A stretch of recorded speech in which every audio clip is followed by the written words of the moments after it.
Everyone, एक बार फिर से आप सभी लोगों का स्वागत है आपके अपने यूट्यूब चैनल माया स्टडी सेंटर पे। आज की क्लास हमारी तो स्पेशल से स्पेशल वाली है। क्यों? क्योंकि आज की क्लास हम पढ़ने वाले नहीं है, क्योंकि मैं आपको पहले पढ़ने से पहले आपको क्या क्या टिप्स पता होने चाहिए, कौन कौन से रूल्स पता होने चाहिए, ऐसी कौन सी बातें पता होनी चाहिए वो सब पता नहीं होती है। क्योंकि वो पढ़ते तो रहते हैं लेकिन क्या पढ़ना है, कैसे पढ़ना है, कुछ पता नहीं होता। तो मैं आज आपको वही सिखाने वाली हूँ कि पहले आपको पढ़ना सीखना है, कैसे पढ़ना है, क्या टाइम टेबल बनाना है, क्या क्या पढ़ना है, फिर आपको पढ़ाई स्टार्ट करनी है। तो ये क्लास आप लोगों के लिए बहुत ही स्पेशल होने वाली है। आप लोग खुद भी ध्यान से देखिएगा, इस पे अमल करिएगा और अपने फ्रेंड्स रिलेटिव जो भी है उनको भी शेयर कीजिएगा ताकि वो भी समझ सके, देख सके कि उनको कैसे पढ़ना है। क्योंकि मैंने बहुत सारे बच्चों को देखा कि वो रटते रहते पढ़ते रहते लेकिन पता ही नहीं होता कि इसमें पढ़ना कैसे है। तो चलिए, मैंने कुछ टिप्स यानी कि कुछ लाइनें लिखी है जो हमें फॉलो करनी है। सबसे पहली लाइन देखो क्या है, क्योंकि जो 10th क्लास है ना उतना सीरियस नहीं लेना है। बाकी क्लास ये वैसे तो टाइम टेबल जो है ना, ये बातें ना टिप्स है वो सबके काम आने वाली है, लेकिन मैंने स्पेशली 10th क्लास वालों को टारगेट करके ही बनाई है ये वीडियो। तो इनके लिए तो स्पेशल है ही, बाकी जो भी 9th क्लास 8th क्लास पढ़ने वाले बच्चे हैं उन सबको भी देख लेना है, क्योंकि सबके सेम ही होता है एग्जाम। एग्जाम तो कोई एग्जाम है, चाहे 10th क्लास हो, चाहे 8th क्लास हो, चाहे 9th क्लास हो, सबका एग्जाम तो एग्जाम है। लेकिन हमें क्या करना है, 10th क्लास थोड़ा ध्यान से भी प्रिपेयर करना है। तो चलिए हम देखते हैं कि हमारा पहला टिप क्या है। देखिए, सबसे पहला टिप है कि टाइम टेबल। हमें सबसे पहले हमारी पढ़ाई का टाइम टेबल सेट करना है। जैसे कई बच्चे क्या होते हैं, वीक में एक दिन पढ़ लेते हैं, 2 दिन पढ़ लेते हैं, फिर नहीं पढ़ते, या फिर वो पहले तो बिल्कुल भी नहीं पढ़ते हैं, हमेशा खाली स्कूल में जाते हैं, टीचर जो कराते हैं उसमें सुन लेते हैं, फिर आके होमवर्क कर लेते हैं, फिर उसके बाद में ना देखते ना उठाते, कुछ भी नहीं करते हैं। ऐसा नहीं करना, हमें एक टाइम टेबल रूटीन सेट कर लेना है कि मुझे सुबह इतने बजे उठना है, भाई होमवर्क करने के बाद मुझे कम से कम टाइम निकालना है कि मैं 1 या 2 घंटा जो टीचर ने पढ़ाया है वो वापस पढ़ सकूं। क्योंकि टीचर कितना भी अच्छा पढ़ा दे, लेकिन अगर आप उसको घर पे आके नहीं देखोगे तो आप उसको नहीं पढ़ सकते। इसलिए आपको टाइम टेबल सेट करना है कि आपको कौन से सब्जेक्ट को कितना कितना टाइम देना है। जैसे मान लो हमें ये तो है नहीं कि एक दिन में पूरा कोर्स करवा के चली जाएगी टीचर। तो अगर आपको पढ़ा हुआ स्कूल में जो पढ़ा हुआ वो घर पे आके पढ़ोगे ना सब सब्जेक्ट का, तो मानो आपको 1 घंटा या 1.5 घंटा ही लगेगा, उससे ज्यादा नहीं लगेगा। लेकिन वही चीज अगर आप 2 दिनों बाद में पढ़ोगे, वो सारे चैप्टर को साथ में लेकर पढ़ोगे, तो आपको एक चैप्टर को समझने में बहुत टाइम लग जाएगा। मेरी इस बात को ध्यान सुनिएगा, मैं खुद का पर्सनल एक्सपीरियंस बोल रही हूँ। मैं कैसे पढ़ती थी जब हमारे टीचर पढ़ाते थे ना, अब ये सुनने में ऐसा लगता है देखो अब खुद लोग खुद पढ़ गए तो हमें बता रहे नहीं, ये मेरा खुद का पर्सनल एक्सपीरियंस है। सबसे पहले हमें क्या करना है, जो भी हमारे टीचर पढ़ा रहे हैं उसको ध्यान से समझ लेना है। समझने के बाद में क्या करना है, हमारा जो टाइम टेबल है ना, मुझे सुबह मैथ्स को इतने देर पढ़ना है, और सुबह सुबह का टाइम सबसे बेस्ट होता है। जो सुबह इस टाइम पे ये पढ़ना है, अब स्कूल जाते थे पूरा टाइम बचता है, इसलिए हमें क्या करना है, 10-10 मिनट सबको पढ़ना है। छुट्टी वाला दिन मुझे कैसे कैसे कौन सा सब्जेक्ट को कितना कितना टाइम देना है वो भी हमें देखना है। और जब एग्जाम आ जाता है सर पे, तो स्पेशली हमें क्या करना है कि टाइम टेबल एक्चुअल में उस टाइम पे टाइम टेबल सेट करना होता है। बाकी तो क्या होता है, स्कूल में जाते थे तो हमारा क्या होता है, बेसिक्स ही रहता है, हमें सुबह उठना है, रेडी होना है, ये करना है, वो करना है, स्कूल निकल जाना है, फिर स्कूल पढ़ना है, फिर वापस आके शाम को होमवर्क करना है, फिर थोड़ी देर जो करवाया उसको पढ़ना है। ऐसे टाइम टेबल सेट किया जाता है। जैसे 30-30 मिनट समाज को, विज्ञान को, हिंदी को, इनको 30-30 मिनट दोगे या 15-20 मिनट में भी हो जाएंगे। लेकिन मैथ और इंग्लिश को आपको कम से कम 1.5 घंटा दोनों को या 2 घंटे दोनों को देना है। ठीक है, टाइम टेबल वाली बात आपको समझ में आ गई। अब आते हैं हमारे सेकंड टॉपिक है। सेकंड क्या, क्लास में ध्यान देना। क्लास में ध्यान देने का मतलब क्या है, जैसे हमारे टीचर तो पढ़ाई जा रही है, वो बोर्ड पे लिखती रहते हैं, लेकिन हम क्या करते हैं पीछे एक दूसरे के कान में कुछ करते रहते हैं ना, वही सबसे ज्यादा खराब करता है। देखिए, सबसे अच्छा पढ़ने का तरीका क्या है, मैं आपको बोलूं, अगर आप क्लास में ध्यान से देख लोगे, समझ लोगे और घर पे आके उसको एक बार रीडिंग कर लोगे, उतने में ही आपको वो चीज याद हो जाएगी। और रटना तो है ही नहीं ना, समझना है। तो जो टीचर समझा रही है उसको समझ लेना है, समझने के बाद में पे आके उसको एक बार पढ़ लेना।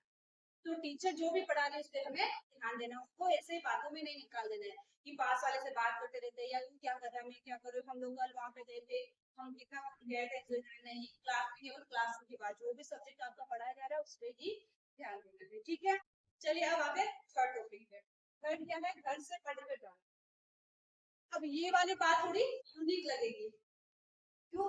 क्योंकि आप लोग बोलोगे हम घर से क्या पढ़ के जाए, तो देखिए घर से एक्चुअली में क्या पढ़ के जाना रहता है। जैसे मान लो आपकी मैथ्स है, मैथ्स की टीचर मैथ पढ़ाने के लिए आती है, तो आपको जो भी चीज वो पढ़ाने वाली है, तो हमें पता है भाई आज हमारा इतना तो हो गया, कल ये वाला हमें बताएगी, तो आपको क्या करना है, उसके लिए उसकी जो भी सूत्र होते हैं या फिर उसके जो भी प्रमेय या फिर जो भी मतलब सिद्ध करने वाला सवाल है उनसे रिलेटेड कोई मतलब चैप्टर 10 नाम शुरू होगी ना, उससे पहले उसके बारे में कुछ ना कुछ लिखा हुआ रहेगा, तो आप पक्का मान के चलना उसको। अगर आप ध्यान से 2 बार पढ़ लोगे ना वो जैसे ही, तो आपकी टीचर जब आपको पढ़ाएगी ना, तो मेरे बात मानना और इसको प्रैक्टिकल करके देखना। अगर आप इसको पढ़ के जाओगे 2 या 1 बार या 3 बार और फिर आपको टीचर पढ़ाएगी, तो आपको ज्यादा समझ में आता है या फिर आप नए पढ़ के जा रहे थे जब समझ में आता है। मुझे कमेंट करके जरूर बताइएगा कि आपको दोनों में कुछ डिफरेंट नजर आता है कि नहीं आता है।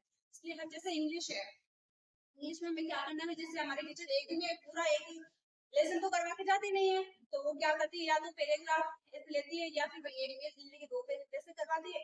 तो हमें क्या करना भाई, एक मान के चलना है कि आज हमारे टीचर ये इतना करवा देगी, तो हमें क्या करना है, उसके लिए स्पेलिंग्स को देख के जाना है। स्पेलिंग्स जैसे सारी स्पेलिंग को पेंसिल से अंडरलाइन कर लो, फिर उनका अर्थ लिख लो, इसका मतलब क्या होता है इसका। तो आप देखना, आपको जिनको इंग्लिश रीडिंग में प्रॉब्लम आती है, इंग्लिश का पैराग्राफ समझने में प्रॉब्लम आती है, वो आप एक से छुट्टियों में हल करने लग जाओगे। इसलिए आपको जो भी टीचर पढ़ाने वाली है उसको एक बार पढ़ के जाना है, ठीक है। चलिए अब देखिए हमारा 4 पॉइंट क्या है, रात में जल्दी सोना सुबह जल्दी उठना। ये वाली बात कौन सी, रात में जल्दी सोना सुबह जल्दी उठना। हाँ जी, आपको क्या करना है, रात में देखो अपन स्कूल जाते हैं, पूरा दिन भर स्कूल में रहते हैं, फिर आके थोड़ा बहुत होमवर्क करते हैं, पढ़ते इधर उधर घूमते हैं, तो परेशान हो जाते हैं बीमार। इसलिए अगर आपको रात में जल्दी सोने की इच्छा हो रही है, 9 बजे 9:30 10 बजे भी मान लो, तो आप सो जाओ, कोई भी फिक्र नहीं है। लेकिन अगर आप 10 बजे सो रहे हो तो अच्छी बात भी है, 10 बजे से पहले पहले सो जाना चाहिए, क्योंकि अगर आप लेट नाइट तक पढ़ोगे तो उतना याद नहीं रहने वाला। उसकी बजाय आप सुबह जल्दी उठ के पढ़ना। जैसे आप 10 बजे सो जाओगे ना, 11 12 1 2 3 4, 4 नहीं तो 4:30 बजे उठ जाओ, ठीक है। अगर आप 4 बजे तक ही मानोगे तो आपकी 6 घंटे की नींद हो जाएगी। 6 घंटे की नींद अगर आप ले लोगे तो आपको पर्याप्त है, फिर आपको कुछ भी करने की दिन में सोने की जरूरत नहीं है, ना फिर वो करने की जरूरत है। अगर आप 6 घंटे अच्छा हो जाओगे तो आपका मूड एकदम फ्रेश हो जाएगा, सुबह आराम से 4 बजे उठ जाओगे। वो आदत आपको डाल लेनी है, रात को जल्दी सो जाना, सुबह जल्दी उठ जाना, ठीक है। क्योंकि मेरा मानना क्या है, मैंने तो यही करा था, मेरी क्या थी आदत हमेशा रात को जल्दी सोने की, क्योंकि मुझे स्कूल से आते टाइम थके हुए रहते थे, तो सुबह जल्दी नींद रात को जल्दी नींद आती थी, तो मैं क्या करती थी, रात में जल्दी सो जाती थी, लेकिन सुबह 4:30 बजे तो फिक्स ही था, 4 सवा 4 4:30 तक मेरा फिक्स था, उठ जाती थी मैं। तो वो जब मैं पढ़ती थी ना तो मुझे ज्यादा याद रहता था, इसके लिए मैं आपको बोल रही हूँ कि आपको भी सुबह जल्दी उठ के पढ़ना, ठीक है। अब हमारा 5 पॉइंट का क्या है, 5 से 7 साल के पिछले सालों के पेपर देखना है। 10वीं क्लास वालों को क्या करना है, आपके जो पिछले एग्जाम में आ रहे हैं, यानी कि जैसे अभी 2025 है, 26 में एग्जाम होगा, तो 26 से पहले जैसे मान लो 25 का पेपर हुआ, 24 का हुआ, 23 का हुआ, 22 का, 21 का, 20 का, 19 तक का या 18 तक के मान लो, तो आप 18 से लेके 25 तक के जो पिछले सालों के पेपर है ना, मैथ्स का जो भी सारे सब्जेक्ट के, वो उठाने हैं या नेट से डाउनलोड करने हैं, उन्हें देखना है कि किस प्रकार क्वेश्चन, क्योंकि क्वेश्चन उसी टाइम पे आते, भले ही फिगर चेंज हो जाए लेकिन क्वेश्चन वही के आते हैं। इसलिए उन पिछले सालों के पेपर को देखना क्वेश्चन, क्योंकि अपन अगर किसी बच्चे को, मानो कोई बच्चा कमजोर है, वे जो होशियार होते हैं वो तो सारा कर लेते हैं, लेकिन मान लो कोई एवरेज है बच्चा, तो वो पिछले साल के पेपर को देख के भी कम से कम 55 से 60-70% ला सकता है, 50 से 60% तो वो ला ही सकता है, अच्छे मार्क्स अच्छे परसेंटेज से पास तो हो सकता है। तो हमें क्या करना है, पिछले 5-7 साल के पेपर को देखना है, पिछले सालों के पेपर आपको वो नहीं आ रहा है तो किसी सेंटर पे जाके वहां से आप डाउनलोड करा के ला सकते हो। फिर आपको क्या करना है, जो जो क्वेश्चन इंपोर्टेंट है ना उसे गोला करते जाना है, एग्जाम में उसको पढ़ के ही जाना है, ठीक है ना। अब ये तो है ना कि एग्जाम में पूरी बुक अपन याद करके चले जाएंगे या पूरी बुक याद करके चले जाएंगे, नहीं, पॉसिबल नहीं है। हमें क्या करना है, एग्जाम के पहले दिन या एग्जाम वाले दिन लोग सुबह जाते हैं, तो हमें क्या करना रहता है, थोड़ा थोड़ा ही याद करके जो हमारा इम्पोर्टेंट पार्ट है, यानी कि भाई ये मोस्ट इम्पोर्टेंट है, ये मोस्ट इम्पोर्टेंट है, वो ही पढ़ के जाते हैं। ये तो नहीं कि पूरी बुक ही पढ़ लेते हैं, नहीं होता, वैसे किसी से भी नहीं होता। तो 5 सालों के 7 सालों के पेपर आप देख रहे हो ना, उनको IM यानी इम्पोर्टेंट लगा के लिख लेना और एग्जाम में उसको देख के ही जाना, ठीक है। अब आते हैं हमारे नेक्स्ट पॉइंट में, जो क्या है, टॉपिक रखना नहीं है।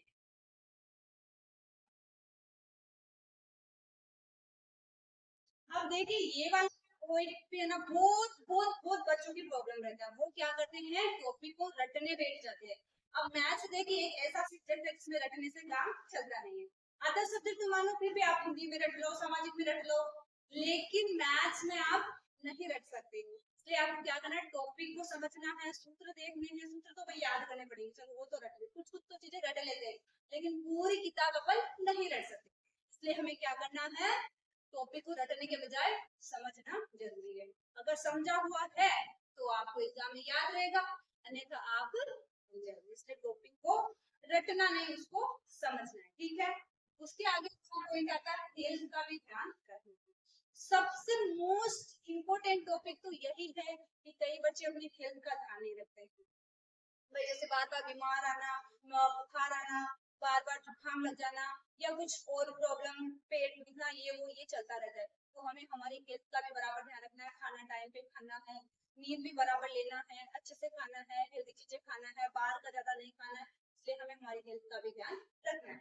और मैं इस पे ज्यादा जोर नहीं डाला, क्योंकि आप लोग 10th क्लास में आ गए हो या फिर मान लो छोटे बच्चे हो, तो भी आपकी मम्मियाँ सब रहती है आपका ध्यान रखने के लिए। इसलिए हमें मैं ये इतना बोलना चाहूंगी कि आपको अपनी हेल्थ का भी ध्यान रखना, ठीक है।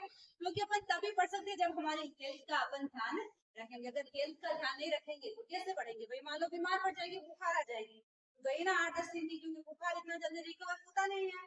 तो अगर पढ़ने के लिए बैठोगे उसके लिए हिम्मत भी तो चाहिए ना, बॉडी में एनर्जी चाहिए ना। इसके लिए यही बोलना है कि आप हेल्थ का भी बराबर ध्यान रखिएगा, ठीक है।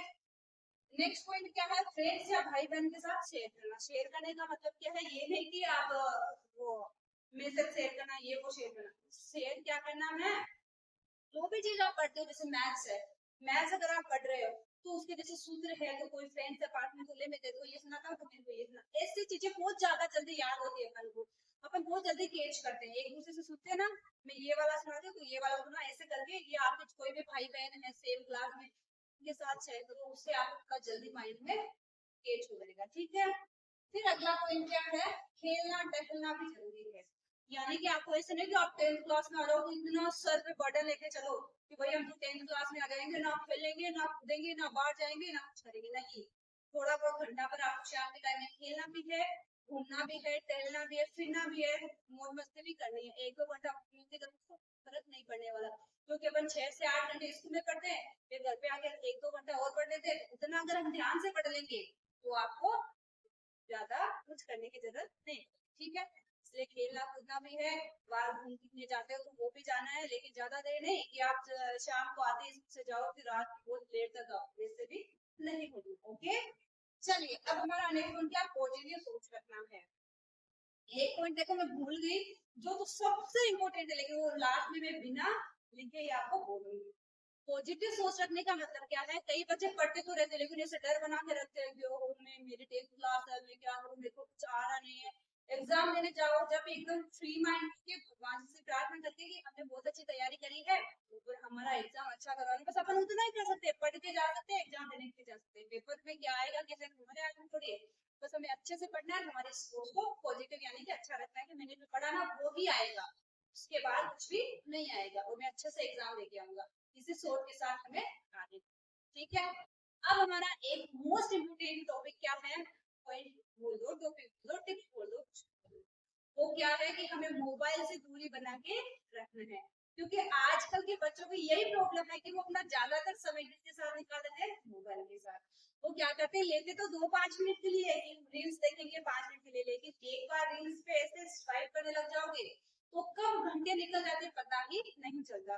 इसलिए आपको इंस्टाग्राम, फेसबुक, यूट्यूब, इनसे इंस्टाग्राम पे आपको रील्स तो देखना ही नहीं है, बिल्कुल जाना ही नहीं है रील्स पे। यूट्यूब पे शॉर्ट पे नहीं जाना है, बस इन चीजों से बच के देखना। हाँ मोबाइल में कुछ देखना है तो काम का देखो, भाई मैथ्स का कुछ देख लो, सोशल साइंस का कुछ देख लो, इंग्लिश का कुछ देख लो, क्योंकि अपन पढ़ रहे हैं तो अपनी पढ़ाई का ही देखना है, फालतू की चीजें मोबाइल में नहीं देखनी। और जितना हो सके मोबाइल से दूर रहना, क्योंकि 10th क्लास में मोबाइल का क्या काम है, कुछ काम भी नहीं है। इतने छोटे बच्चे के पास कहाँ से मोबाइल रहता है, ठीक है। तो आपको इन सब बातों को ध्यान में रखते तैयारी करनी है, अच्छे से तैयारी करनी है। अगर आपको ये मेरी बातें अच्छी लगी है तो आप अपने दोस्तों के साथ, रिलेटिव्स के साथ, अगर मम्मियाँ देख रही है तो अपने बच्चों सबको शेयर करिएगा, तो बताइएगा कि मुझे कैसे पढ़ना है। और ये नहीं कि आप रट दे जाओ, हर चीज नहीं रखना है। क्योंकि देखो मैं खुद की बात बता रही हूँ, मेरी एक सिस्टर थी, मेरे साथ ही पढ़ती थी हमेशा, हम मतलब स्टार्टिंग से हम लोग साथ में थे, पूरा एमकॉम करी मैंने, पूरा कॉलेज भी हमारा साथ में हुआ था, लेकिन उनको ये नहीं पता था कि पढ़ना क्या है।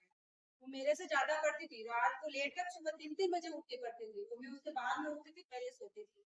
लेकिन मैं क्या करती थी, मेरा पढ़ने का तरीका अलग था। मैं जो पढ़ती थी ना, वो मैं ये देख के पढ़ती थी कि भाई क्या आ सकता है क्या नहीं आ सकता।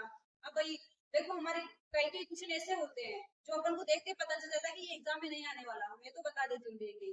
शायद आप में से बहुत बच्चे ऐसे जो देख के ही बता सकते हैं, वो अलग ही अटपटे से क्वेश्चन होते हैं। हाँ, जब अपन प्रश्नावली कर रहे हैं तब समझना है, ओके, लेकिन एग्जाम टाइम में जब जाते हैं, जब प्रश्नों को इतना महत्व देने की जरूरत नहीं है हमें अपने आप। और आपके जो 10th क्लास वालों के लिए स्पेशली जो आपके उदाहरण रहते हैं, वो भी आपको साथ साथ में देखना ही देखना है, क्योंकि 10th क्लास वालों में ये नहीं कि आपको प्रश्नावली में से पूछना है, कि आपके जो एग्जाम्पल्स रहते हैं ना, एग्जाम्पल्स मतलब जो आपकी प्रश्नावली स्टार्ट होने से पहले उदाहरण दिए हुए रहते हैं, उनमें से भी यानी कि मान लो 40 से 50% उनमें से भी आते हैं, तो आपको उदाहरणों को भी साथ में समझते चलो, ठीक है।